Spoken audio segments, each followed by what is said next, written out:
Yagbia, Sierra Leone, février 2000.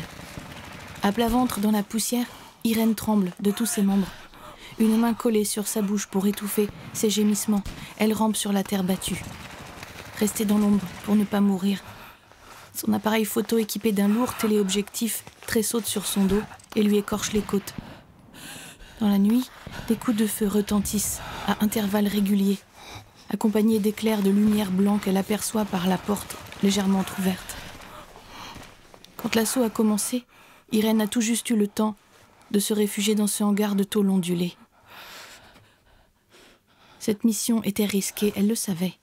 Le risque est au cœur de son métier et elle a choisi cette vie en toute connaissance de cause. La bonne cause, probablement la meilleure qui soit. Pourtant, à cet instant précis, elle se dit qu'elle est allée trop loin, qu'elle a voulu en faire trop. Mais ses regrets ne sont rien face à la peur qui l'étreint et croît à chaque détonation.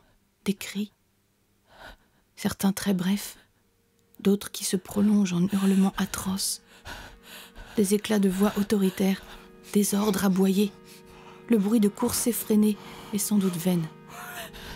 Avec la distance, Irène ne perçoit pas clairement ce qui se dit, mais elle le devine.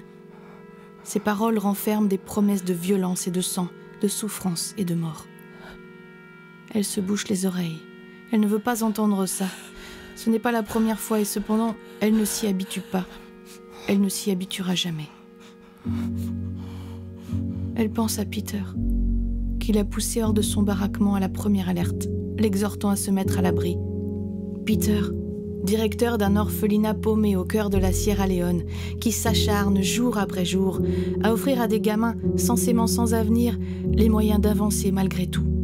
Peter et son sourire, sa voix grave et posée, son regard pétillant d'intelligence, ses idéaux, sa détermination. Peter et ses mains noires et chaudes qui, quelques instants plus tôt, couraient encore sur le corps d'Irène. Tandis qu'elle allait se réfugier dans ce hangar, il s'est élancé vers le cœur du village, au mépris du danger. Où est-il à présent? Est-il encore en vie? Par un large trou dans la tôle encore brûlante du soleil de la journée, Irène distingue le disque aveuglant de la lune, presque pleine. Elle éclaire d'une lueur crue le sol poussiéreux du village et les rares grands arbres. Autrefois, ici, il y avait des forêts luxuriantes. Les conflits armés et l'exploitation des richesses minières ont massacré la région. La région et bien entendu ses habitants. Soudain, une silhouette massive apparaît dans le champ de vision d'Irène. L'homme lui semble immense. Il ne court pas. Au contraire, il y a une sorte de nonchalance dans sa démarche. On dirait même qu'il se promène, indifférent au massacre qui se déroule autour de lui. Tandis qu'il approche du hangar, Irène retient son souffle, risquant seulement quelques coups d'œil dans sa direction, de bas en haut. Ses pieds chaussent de grandes bottes à lacets. Le pantalon kaki aux multiples poches qui semble rempli de lourds objets. La ceinture chargée d'outils ou d'armes.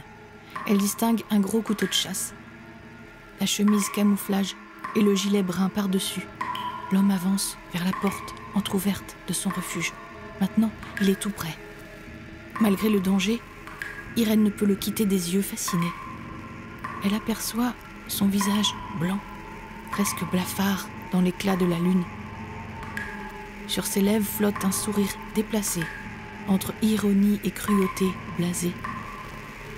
Dans sa main droite, il tient un pistolet. Il pose la gauche sur la poignée de la porte coulissante du hangar.